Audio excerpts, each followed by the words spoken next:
Un stratagème digne du crime organisé, des voitures flambant neuves remplies de paquets de drogue. Tout a commencé lundi au Saguenay dans 2 concessions Ford de Jonquière et Chicoutimi.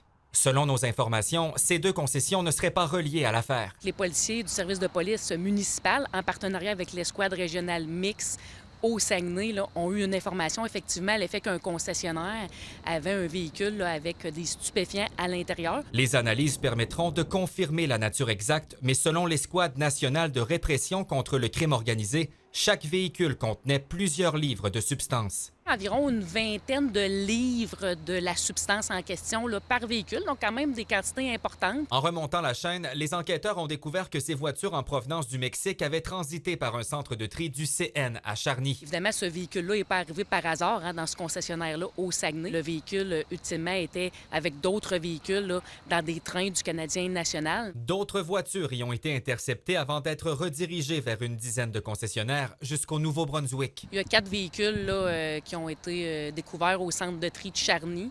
Une dizaine de véhicules au total là, qui étaient destinés à différents endroits en province. Les autorités ne nomment pas les concessions concernées dans la grande région de Québec. Selon nos informations, il s'agirait aussi de concessionnaires Ford.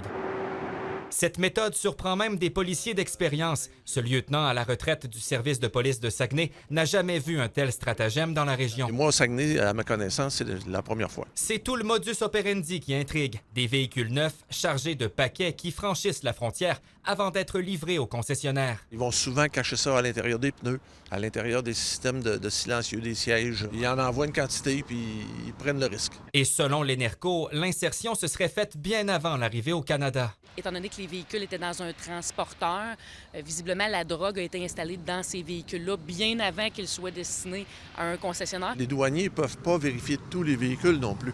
Ils en passent une quantité impressionnante à tous les jours aux frontières. L'enquête, d'abord déclenchée par le service de police de Saguenay, est maintenant confiée à l'ENERCO. Cette escouade regroupe la Sûreté du Québec, la GRC, l'Agence des services frontaliers du Canada, mais aussi la police de Lévis et celle du CN. Son mandat, s'attaquer aux têtes dirigeantes du crime organisé. Une enquête qui ne fait que commencer et qui pourrait révéler d'autres cargaisons ailleurs au pays. Ford Canada, pour sa part, n'a pas retourné notre demande d'entrevue.